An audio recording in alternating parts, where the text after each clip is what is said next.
सावलापर्यंतच्या सर्व महिलांना ज्यांनी शिक्षणाचा अधिकार प्राप्त करून दिला, अशी खरी शिक्षणाची आराध्य देवता क्रांतीज्योती सावित्रीबाई फुले.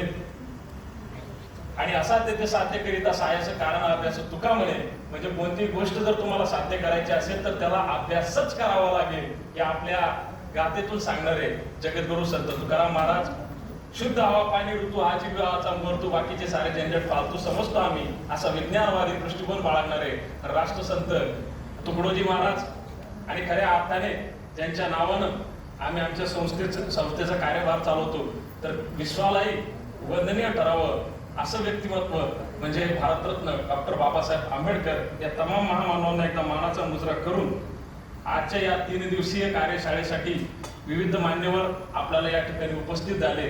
त्यावरती विचारपीठावरती आता सध्या उपस्थित असलेले ज्यांनी खूप सुंदर असं मार्गदर्शन 3 दिवसापासून केलं अशा अभया शेलकर मॅडम, या कार्यक्रमाचं नियोजन ज्यांनी चांगल्या पद्धतीने केलं अशा आदरणीय वैशाली चांदगुडे मॅडम DYSP, त्याबरोबरच त्यांचे सहकारी दुर्गा बारसे मॅडम, समाज कल्याण आम्हाला नेहमी मदत करणारे आदरणीय शिंदे सर, तसेच दांडगे मॅडम आणि ज्यांचं यासाठी कार्यशाळेसाठी विशेष आम्हाला सहभाग मिळाला अशा डॉक्टर अनिता जमादार मॅडम, या सर्वांचं एकदा मी मनापासून या ठिकाणी धन्यवाद देतो. आणि या कार्यक्रमाची शोभा ज्यांच्यामुळे आली, ज्यांच्याशिवाय हा कार्यक्रम शक्यच होऊ शकत नाही, तर खऱ्या अर्थाने समोर बसलेले माझे सर्व बंधू आणि भगिनींनो, विद्यार्थी मित्रांनो, खरं तर गोट्याला गोट्याची साथ मिळाली की गोटं सुद्धा खरं वाटायला लागतं, पण खऱ्याला खऱ्याची साथ मिळून सुद्धा खरं वाटत नाही, नव्हे ते आमच्या मनाला पटत नाही. म्हणून समाजामध्ये सहजासहजी बदल घडत नाही. अशी बिघडलेली समाजाची मनस्थिती आहे, बिघडलेली ही परिस्थिती आणि हीच खरी वस्तुस्थिती आहे. मग खरं खोटं काय? मॅडमने अनेक मुद्दे आपल्याला या तरुणाईच्या दृष्टिकोनातून आपल्याला सांगितले की आमचे आदर्श कोण असायला पाहिजे आणि आम्ही आदर्श नेमकं मानून बसलोय कोणाला, याच्यामध्ये कुठेतरी आमची गफलत झाली का? आणि ही गफलत झाली म्हणून ती समाज व्यवस्थेकडे आपण जर जायला बघितलं तर आज ही कायद्याची आपल्याला गरज का पडते, कायदे निर्माण करण्याची गरज आपल्याला का भासायला लागली? तर पूर्वी आपली जी प्राचीन संस्कृती होती, हिंदू संस्कृती जी होती, किंवा गावगाड्यामध्ये जी संस्कृती आपली उदयास आली होती, तिला कुठेतरी आज छेद गेलाय का, याकडे आम्हाला जाण्याचा आज परत विचार करावा लागतो. कारण पूर्वी आमची जी कुटुंब व्यवस्था होती, जी समाज व्यवस्था होती, एवढी स्ट्रॉंग होती की आपल्याला कुटुंबातील आई वडिलांचा तर धाक होताच, पण समाजामध्ये वावरताना आपल्याला आपल्या आई वडिलांची जे वडीलधारी मंडळी, त्यांची जी मित्रमंडळी असतील, त्यांना आपण काका म्हणायचो, वरिष्ठ म्हणायचो, त्यांना सुद्धा ही तरुणाई घाबरायची. कुठं जर चुकीचं पाऊल पडत असेल तर त्यांना ती घाबरायची, तो वचा काय असायचा. आणि त्यांना पण हे चुकलेलं पाऊल जर असेल तर ते समज देण्याचा अधिकार त्यांना पण होता. पण आज तर आई वडिलांच कोणी ऐकायला तयार नाही.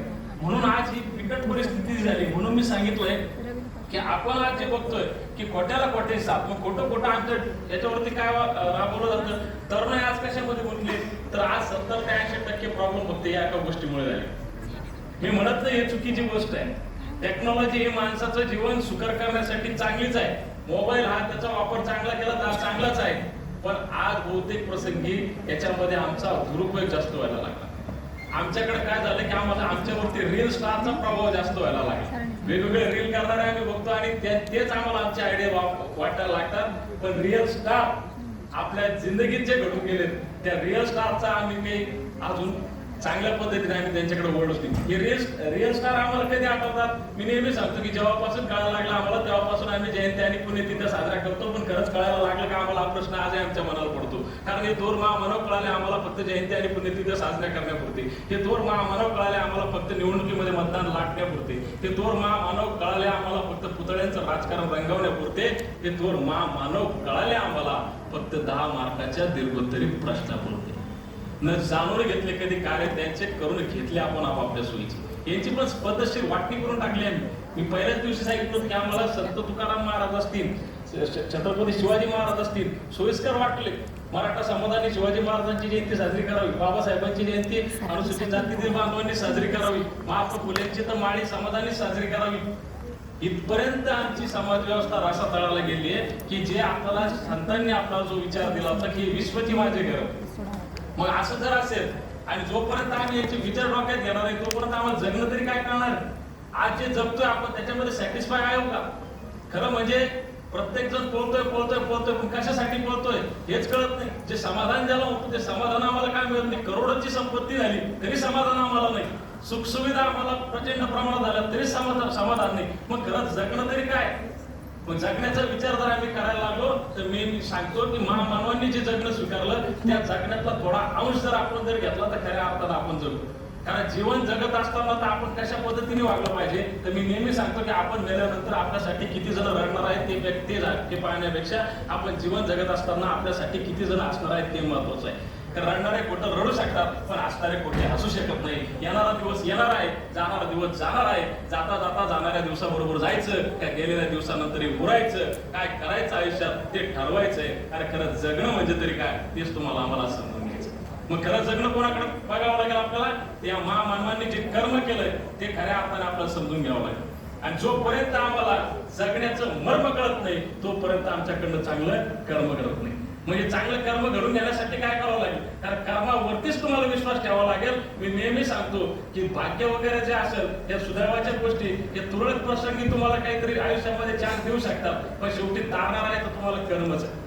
एक छोटंसं उदाहरण मी तुम्हाला देतो. या पृथ्वी तलावरती काय होतं की कर्म आणि भाग्यदेव हे दोघं जण काय करतात की भ्रमंती करण्यासाठी येतात. ते बघतात की पृथ्वी तलावरती जाऊन आपण एक फेरफटका मारू. फेरफटका मारत असताना एका ठिकाणी जीर्ण अवस्थेमध्ये फाटक्या कपड्यामधला असलेला आणि अन्न वाचून तडपणारा एक इसम त्यांच्या नजरेसमोर पडतो की दयनीय अवस्था त्याची झालेली असते. जर त्याला जर आता खाण्यासाठी काही जर मिळालं नाही तर कदाचित तो 1 ते 2 दिवसामध्ये उपासमारीनं मरू शकतो. अशी दयनीय अवस्था त्या व्यक्तीची बघून या भाग्यदेवाला त्याची कीव येते आणि तो भाग्यदेव त्याच्यापाशी जातो आणि त्याला म्हणतो की माझ्याकडे तुला देण्यासारखं तर काही नाहीये, पण एक कर की मी सोन्याची अंगठी तुला देतो, याच्यातून तू तुझी भूक भागव आणि आयुष्य चांगलं जग. असेच काही दिवस निघून जातात. परत काही दिवसानंतर ते कर्म आणि भाग्यदेव परत पृथ्वीवरती भ्रमंतीसाठी येतात. परत त्या रस्त्याने जात असतात. ते यावेळेसही बघतात की ज्या व्यक्तीला त्यांनी पाठीमागे मदत केली होती त्या व्यक्तीची आजही अवस्था पहिल्यापेक्षा दयनीय झालेली असते आणि आजही तो त्याच पद्धतीने त्या ठिकाणी उपासमारीसाठी आणि अन्नाच्या कणकणासाठी तिथं तडफडत असतो. त्यावेळेस भाग्यदेवाला वाटतो अरे मी तर तुला चांगली अंगठी दिली, तो म्हणे काय करणार म्हणे, ते जोपर्यंत पैसे तोपर्यंत माझं चांगलं व्यवस्थित चाललं म्हणे, सगळं संपलं, आता काय करणार, परत भीक मागणार म्हणे, पण कोणी भीक देत नाहीये. परत त्याला दया येते. भाग्यदेव त्याला चेन सोन्याची काढून देतो आणि त्याला म्हणतो की आता तरी तू सुधार. असेच अनेक दिवस निघून जातात. परत तिसऱ्या वेळेस भ्रमंतीला ज्यावेळेस येतात त्यावेळेस परत पाहतात की तोच सीन परत त्याची तीच दयनीय अवस्था, तेच फाटके तुटके कपडे आणि तेच त्याचं रड गाणं.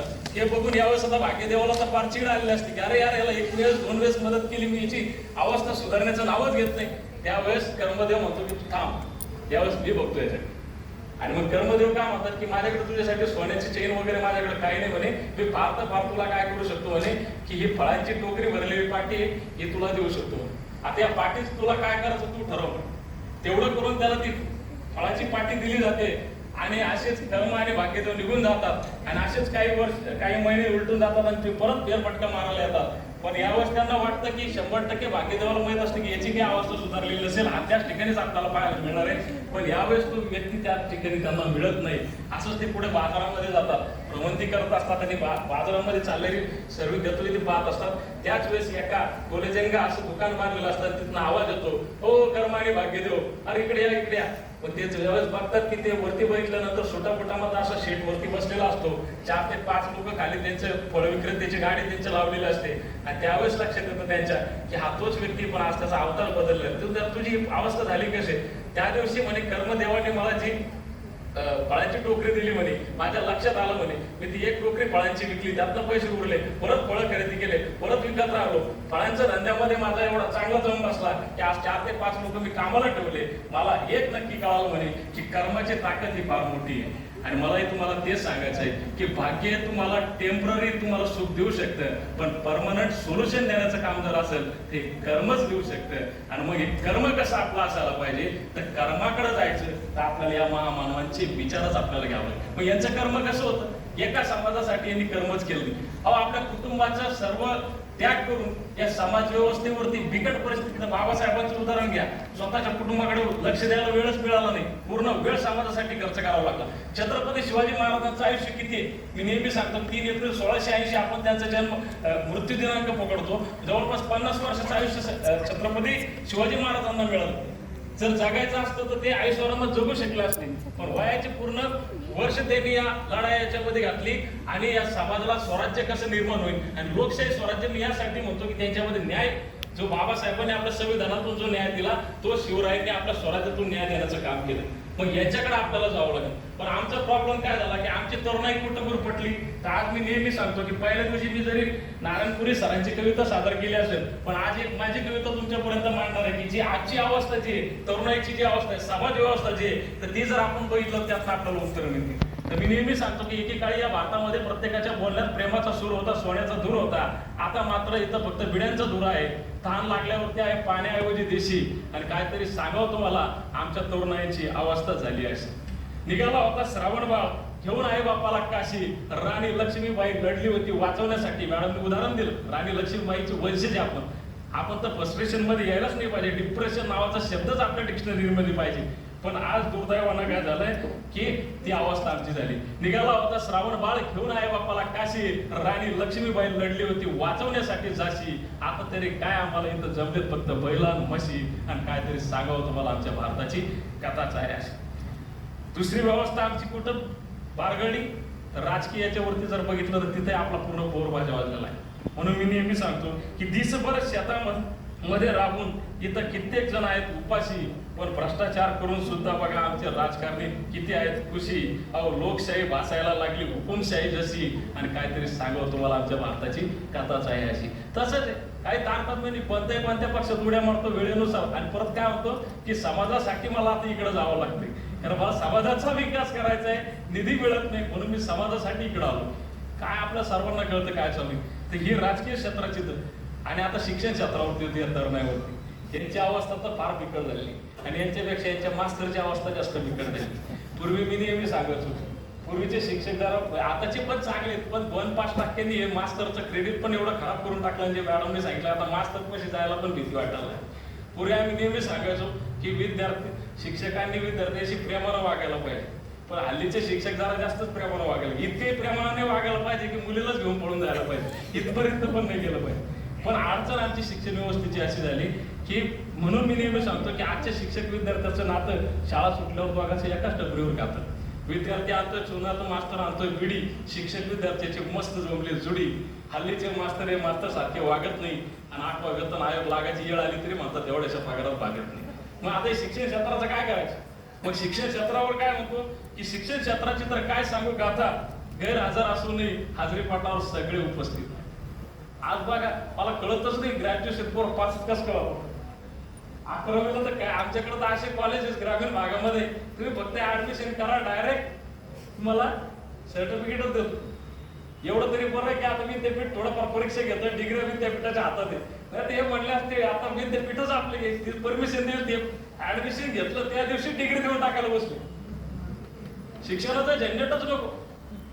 2-2 खोल्यामध्ये कॉलेज सुरू होतात. मग ही शिक्षण क्षेत्राची गाथा. मग शिक्षण क्षेत्राची तर काय सांगू गाथा. गैरहजर असून हाजरीपटावर सारे उपस्थित आहेत. अभ्यास न करता सुद्धा सारे आपोआप पास होत आहेत. अहो खोटं तरी कशाला बोलू. कॉप्या पुरवण्यासाठी आणि पेपर फोडण्यासाठी यंत्रणाच आहे यांच्या पाठीशी. आणि काहीतरी सांगावं तुम्हाला आमच्या भारताची कथाच आहे. सगळा बोऱ्या वाजलेला. आणि मग पुढचं क्षेत्र येतो मी की जे आपल्या जीवन मरणाचा प्रश्न आपला त्या क्षेत्रावर निसर्गाशी निगडीत. आम्हाला वाटलं तर निदान निसर्गासाठी तरी काही करू, पण सगळ्यात जास्त वाटोळं आम्ही निसर्गाचं केलं. म्हणून मी त्यावरती पण बोलतो की वृक्षतोड करण्यात तर आमचा हात कोणी धरणार नाही. वृक्षतोड करण्यात तर आमचा हात कोणी धरणार नाही. आणि लोकसंख्या वाढवण्यात पण आमची किती चालली काय. अरे काय वाढवावं काय नाही याची अक्कल आम्हाला अजून आली नाही कशी. आणि काहीतरी सांगावं तुम्हाला आपल्या भारताची कथाच आहे अशी. आणि मग शेवटी नाईलाजाने म्हणावं वाटतं कोणी यावं आमच्या उरावर बसावं. कारण ही अशी व्यवस्था असेल जी जातीयतेमध्ये विखुरली. शिक्षण व्यवस्थेचे 12 वाजलेले तर आपल्याला गुलाम करायला दुसऱ्या येण्याची गरजच नाही. आणि म्हणून आपली ही दैनंदिन अवस्था बेकार आपली अशी झाली आहे. म्हणून म्हणतो कोणीही यावं आमच्या उरावर बसावं, आमच्याच घरात बसून आम्हालाच मारावं. गुलामगिरी आणि दारिद्र्य आहे आम्हा सामान्यांच्या राशी. अहो 150 वर्ष गुलामगिरीचा अनुभव सर्टिफिकेटच आहे आमच्या पाशी. आणि काहीतरी सांगू तुम्हाला आपल्या भारताची कथाच आहे अशी. मग हे बदलायचं असेल तर काय करावं. तर सर्वात जास्त विश्वास होता डॉक्टर APJ अब्दुल कलामांना या तरुणाईवरती. आणि APJ अब्दुल कलाम साहेबांनी सांगितलं होतं त्यावेळेस की या तरुणाईला जर आपण चांगली दिशा दिली तर 2020लाच आपण महासत्ता होऊ. पण दुर्दैवानं आपलं प्रशासन असेल किंवा आपली समाज व्यवस्था असेल यांच्या हाताला योग्य ते काम देऊ शकली नाही, त्यात आमचा पण तेवढाच दोष आहे. आणि आजही आपण विकसनशील अवस्थेत विकसित राष्ट्राकडे आजही आपली वाट चालली. मग येणाऱ्या काळामध्ये जर आपल्याला तिकडे जायचं असेल तर आपल्याला सगळ्यात महत्वाचं की जी समाज व्यवस्था जी बिघडत चालली, जी रील स्टार मध्ये जी पोरं त्याच्यामध्ये अटकत चालली, यातही बाहेर कशी पडते. टेक्नॉलॉजी पाहिजे, पण टेक्नॉलॉजीचा उपयोग पण आपल्याला पाहिजे त्या पद्धतीने करता आला पाहिजे. मानवांनी दिलेले विचार हे डोक्यात घेऊन नाचायची वेळ आपल्याला आली आहे. केवळ त्यांना डोक्यावर घेऊन नाचून आपल्याला जमणार नाही. मग मानवाचा एकतरी विचार आपल्यामध्ये गुंतला पाहिजे. आणि दुसरा महत्वाचा मुद्दा म्हणजे आपण विज्ञानाची का सोडायला नाही पाहिजे. बरेच जण आपण म्हणतो की विज्ञानवादी, पण छोट्या छोट्या गोष्टीमध्ये पण आम्ही कळत नकळत अंधश्रद्धेला बळी पडतो. खराब बाबांसारखी प्रकरणं ज्यावेळेस येतात हा एक कायद्याच्या दृष्टीनं फार डोक्याला ताप झालेला आहे की कळतच नाही कधी कधी ती अंधश्रद्धा, ती श्रद्धा म्हणता अंधश्रद्धेत कधी रूपांतर होतं. आणि कधी आम्ही एखाद्या व्यक्तीला एवढा मोठा करून टाकतो की तो आपली प्रशासन व्यवस्था हलवण्याची ताकद तो स्वतःमध्ये ठेवतो. आणि मग अशा व्यक्तीच्या विरोधामध्ये जर जायचं तर सामान्य माणसाला ते करताना पण भीती वाटायला लागते. मग असे असंख्य जणांसोबत प्रकरण झाल्या, मग नंतर हे प्रकरण आपल्याला उघडकीस येतात. मग आपल्याला अंधश्रद्धा आणि श्रद्धेमधला फरक तरी ओळखावं लागेल. संत तुकाराम महाराजांनी इतकं चांगलं आपल्या गाथेमध्ये सांगितलेलं आहे, अभंगामध्ये सांगितलेलं आहे, पण आम्ही ते वाचत नाही. आणि तरुणाई तर तिकडं फिरकतच नाही. आता ही तरुणाई तिकडं फिरकावी याच्यासाठी आमचा प्रयत्न चालू की निदान त्यांनी त्याचं ते संदर्भ घेऊन तरी विज्ञानवादी दृष्टिकोन आपला असायला पाहिजे. गौतम बुद्धांनी आपल्याला सांगितलं की कोणतीही गोष्ट डोळ्याने दिसते म्हणून तिच्यावरती विश्वास ठेवू नका, सर्व अंगाने ती तपासा, चिकित्सक वृत्ती तुमची असायला पाहिजे. मग जे का रंजले गांजले तो त्याशी म्हणे जो आपले साधू तोची ओळखावा देव ते तिची जाणव. मग खरा साधू कोणता आहे? जे रंजलेले गांजले ते माना. तुकाराम महाराज याच्यात अतिशय कठीण परिस्थितीमध्ये होतो आणि कठोर पद्धतीने टीका करतात की तुम्ही अशा महाराजांच्या अशा बुवांच्या ना की जे तुम्हाला आम्ही देता की मी तुम्हाला अध्यात्मातून तुम्हाला मोक्ष प्राप्ती होईल, मी तुम्हाला देवाचं दर्शन घडून देईन किंवा मी तुमचं चांगलं करेन, देव सगळं वाटतो, अशांच्या नादी तुम्ही लागू नका. तुकाराम महाराज खूप चांगल्या पद्धतीने अभंगातून सांगतात, लावूनिया मुद्रा बांधूनिया कंठी, हिंडे पोटासाठी देशोदेशी, नेसुनी कोपीन शुभ्र वर्ण जाण, पाहती पक्वान शत्रूचे ते, तू कमाने ऐसे मावेचे मैंद, तू कमाने ऐसे मावेचे मैंद, त्यापाशी गोविंद नाही नाही गो, लावूनिया मुद्रा बांधूनिया कंठी. म्हणजे काय, जे वेषांतर करून येतात, दारोदार भिकारी फिरतात, जे स्वतःला साधू म्हणतात, हरिनामांचा गजर करतात. अहो ज्याचं सर्व ज्ञान, ज्याचं सर्व लक्ष तुमच्या संपत्तीवरती आहे, ज्याचं सर्व लक्ष स्वतःचा स्वार्थ साधण्यावरती आहे, त्याला स्वतःलाच परमेश्वर भेटला नाही तर तुम्हाला कुठं भेटून देणार. म्हणून या ठिकाणी आपण हे लक्षात घ्यायला पाहिजे की खरा साधू कोणता. म्हणून संत कबीर खूप चांगल्या पद्धतीने सांगतात, जात न पूछो साधू की पूछ लीजिए ज्ञान, मोल करो तलवार का पड़ा रहने दो म्यान. खरा साधू तोच की ज्याला खरंच नॉलेज आहे का ते, नाही तर त्याची जातपात बघण्यात काही अर्थ नाही. खरं नॉलेज त्याला जर असेल तर त्या अशा लोकांच्या आपण खऱ्या साधूंच्या नादी लागलं पाहिजे. मग खरे साधू संत कोण? आजच्या पिढीमध्ये जर तुम्हाला आदर्शच घ्यायचा असेल, निसर्गाचं जर उदाहरण केलं तर मी नेहमी सांगतो की रमेश कारमाळे नावाचा एक व्यक्ती जुन्नर तालुक्यातला, ज्यांनी रिटायर्ड झाला फौजीमधनं, पण काय करायचं रिटायर्ड होऊन तर परत वन विभागामध्ये नोकरी लागला. त्याची नोकरी इतर जे लोक करतात तशा पद्धतीने करू शकला असता, पण नवरा बायकोने ठरवलं की नाही आपल्याला निसर्गाशी देणं लागतंय. तर त्यांनी वडच या गावामध्ये वडच ऑक्सिजन पार्क म्हणून डोंगरावरती त्यांनी सुरू केलं एक 10-15 वर्षापासून, 5-6 वर्षापासून. आणि आज स्वतः नवरा बायको सकाळी त्या डोंगरावरती जातात, झाडं लावतात, डोंगराची चर खोदतात. JCB याच्या साह्यानं आपल्याला ही चराची चर खोदणं शक्य नाही. त्यांनी रोज थोडं काम करत अख्खा डोंगरावरती चरांची निर्मिती केली. आणि 8 ते 10 वर्षांमध्ये झाडं एवढी चांगल्या पद्धतीने बहरली. आता ते भोकर, त्याच्यानंतर करवंद, त्याच्यानंतर जांभळी, त्याचे फोटो त्यांनी टाकले. एक पूर्ण ऑक्सिजन पार्क नावाचं ते जंगल त्यांनी उभं केलं आणि लोक आता ते पाहायला जातात. फक्त सांगायचं काय, कोणतीच यंत्रणा नाही त्याच्याकडं, फक्त नवरा आणि बायकोने ठरवून आता त्या कामामध्ये हेच संस्कार त्याच्या मुलावरती पडायला लागले. मुलं पण तीच कामं करायला लागली. म्हणजे मी जे सांगितलं ना ग्रामीण व्यवस्था की जोपर्यंत आपण तो पायंडा पाडत नाही तोपर्यंत नवीन पिढी पण तशी घडणार नाही. मग इतकं चांगलं उदाहरण ते आपल्याकडे बघता येईल. तर असे आयडियल लोक आपल्या नजरेसमोर जर असेल तर खरे रील स्टार तेच. फेसबुकला त्याचे एवढे असतात त्याला फार कमी तरुण त्याला फॉलो करतात. अशा व्यक्तीकडे जर तुम्ही फॉलो केलं तर तुम्हाला त्यातनं प्रेरणा मिळत, त्यातनं आपल्यालाही काहीतरी करण्याची ऊर्जा मिळत. तर आपण तिकडे जाणं गरजेचं आहे. आणि या टेक्नॉलॉजीच्या गोष्टीमध्ये आपण जे अडकून जे आपलं नुकसान झालंय तर ते नुकसान न करता या टेक्नॉलॉजीमुळं आपलं आयुष्य चांगलं सुकर कसं करता येईल, चांगल्या कामासाठी त्याचा वापर कसा करता येईल. उद्या आज आपण इतर लोकांना मोबाईलवरती बघतोय, टीव्हीवरती बघतोय, पण आपण असं काहीतरी काम करावं की लोकांनी तुम्हाला मोबाईलवरती आणि टीव्हीवरती बघायला यावं, अशी इमेज तुम्ही तुमची निर्माण करणं गरजेचं आहे. आणि या कार्यशाळेच्या निमित्तानं माझी तेवढीच इच्छा आहे. आता वेळही भरपूर झालाय. जसं त्या अभंगातल्या साधूचं नाव पूर्ण लक्ष पंचपक्वान्नावरती असतं, तसं आपलंही लक्ष आता कदाचित तिकडं पंचपक्वान्नाकडे शिफ्ट झालेलं असेल. तर तिकडे जाण्याच्या पूर्वी एक शेवटची मी आता टेक्नॉलॉजी नावाची जी माझी कविता आहे ती सादर करतो आणि मग या कार्यशाळेचा समारोपाकडे आपण जाऊ. हे खरं आहे, टेक्नॉलॉजीमुळे सारी दुनिया जवळ आहे. हे खरं आहे, टेक्नॉलॉजीमुळे सारी दुनिया जवळ आली, पण जवळ असणारी माणसं मात्र हृदयापासून दूर गेली. पण जवळ असणारी माणसं हृदयापासून दूर गेली. तेव्हा महिनाभर उशिराने मिळणारे पत्र वाचायची मजाच वेगळी असेल. तेव्हा म्हणजे 90चं हे पत्र पोस्टाने पत्र यायचं, त्या मोबाईल तेव्हा नव्हते. एसटीडी कॉलवरती सगळा कार्यक्रम चालायचा. ते पण 1-1 रुपया टाकताना जीव खाली व्हायचा. म्हणजे अशी परिस्थिती होती की कारण ते वाजायला लागले परत 1 रुपया टाकायला लागायचा. म्हणजे या परिस्थितीतून जावं लागत. तर तेव्हा महिनाभर उशिराने मिळणारे पत्र वाचायची मजाच वेगळी असायची. Not reachable, out of range ही भानगडच नसायची. पत्रामधूनच सर्वांची खुशाली कळायची. माझ्या मामाचं पत्र हरवलं हा खेळ चिमुरडी खेळायची. तेव्हा हेच खेळ, माझ्या मामाचं पत्र हरवलं, विट्टू दांडू, असेच खेळ असायचे. माझ्या मामाचं पत्र हरवलं हा खेळ चिमुरडी खेळायची. हा खेळ खेळणारी चिमुरडी आता कुठं सापडत नाही. माझ्या मामाचं पत्र हरवलं हा खेळ खेळणारी चिमुरडी आता कुठं सापडत नाही. आणि ब्ल्यू व्हेल गेम मध्ये गुंतलेली मुलं मेल्याशिवाय बाहेर पडत नाही.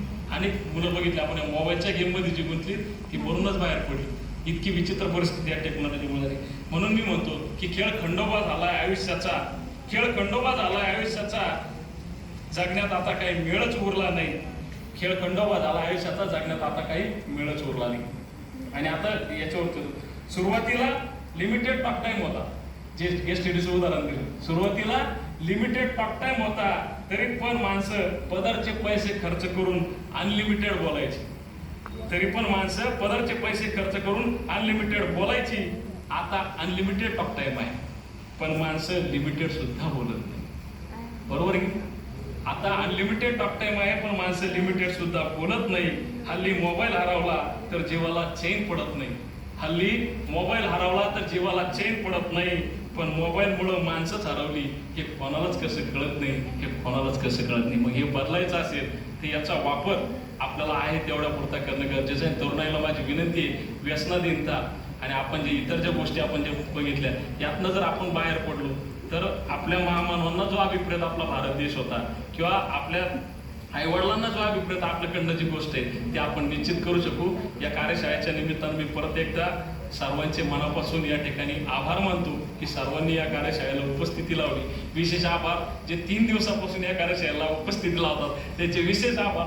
कारण जे नवीन आज आले त्यांचं तर ठीक आहे, पण 3 दिवस कार्यक्रम अटेंड करणं म्हणजे हे काय तपश्चर्यापेक्षा अवघड गोष्ट आहे. तर ती तुम्ही केली त्याबद्दल तुम्हाला सलाम. आणि पार्टीच्या वतीनं सर्वांची या ठिकाणी मी धन्यवाद मानतो. जय भीम, जय हिंद, जय महाराष्ट्र.